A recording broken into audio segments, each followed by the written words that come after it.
myself, what a ridiculous idea. Who can't get food in their mouth? I figured they must have had the worst graduating class in the world one year. But this blazer is fresh back from the dry cleaners. There was so much cake on it, I had to offer some to the dry cleaner herself. This was the toughest job of teachers, teaching us what we already thought we knew. We thank our teachers and Principal Adley for your patience and for the extra mornings, evenings, and weekends away from your families, which you gave to our extracurriculars and missed tests, for your enthusiasm and energy and interest, and for walking the fine line between being approachable and friendly while still maintaining discipline. I never understood how Mr. Kotowich possessed the conviction to kick me, his best friend, out of class. The teachers here are made of stone.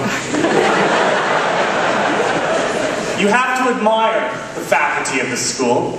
They try to teach you everything, even if you aren't in their class.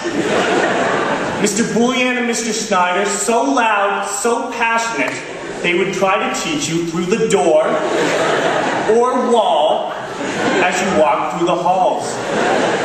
The audacity. We hope we will make our teachers proud as we venture into the real world. Real world.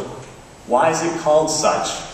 It is no more real than this one, because believe me, when Mr. Adams tells you to be quiet, the only thing you think is unreal is that you were stupid enough to talk. I think many call it the real world because they say we are going out on our own. But that's the thing. We are not alone. We will never become detached from the school. I don't think the advancement office would let us. Where should we go as a class from here? When telling you guys where to go from here, I was faced with a dilemma.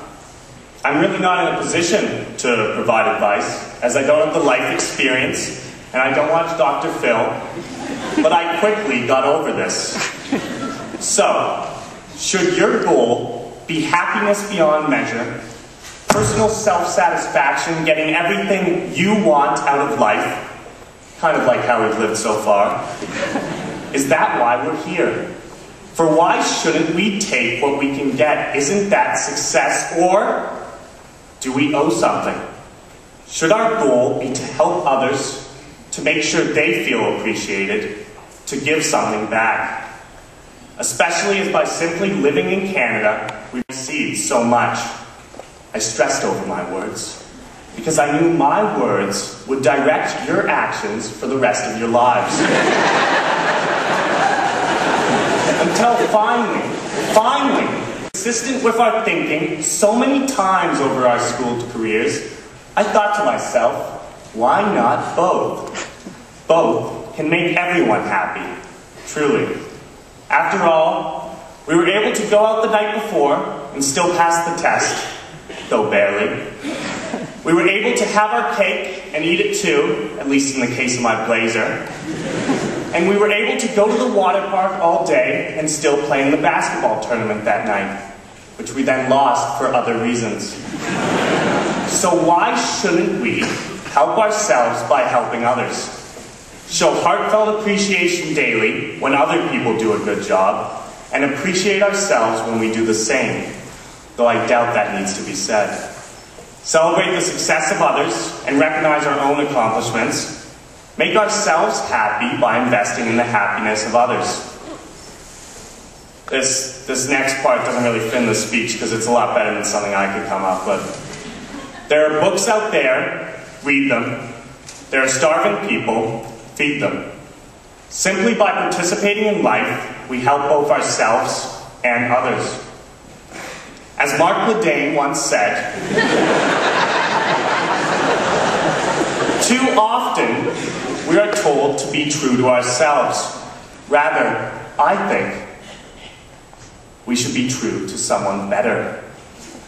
Through our time here at Strathcona Tweedsmuir School, we have all seen what better looks like.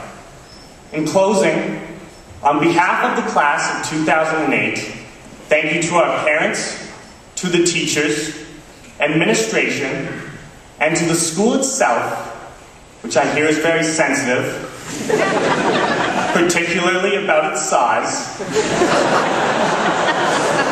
and rarely gets the thanks it deserves. I would like to thank all of you for what you have given us over the years. We will miss the school.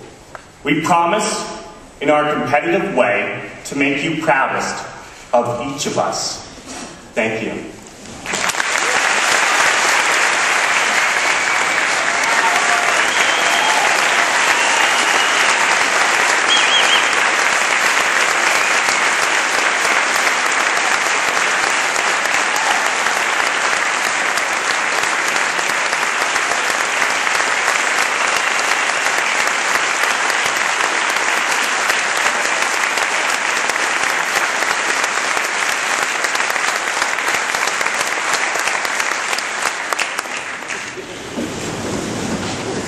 Mark, I can honestly say we're going to miss you next year. I do hope you come back for an assembly or two.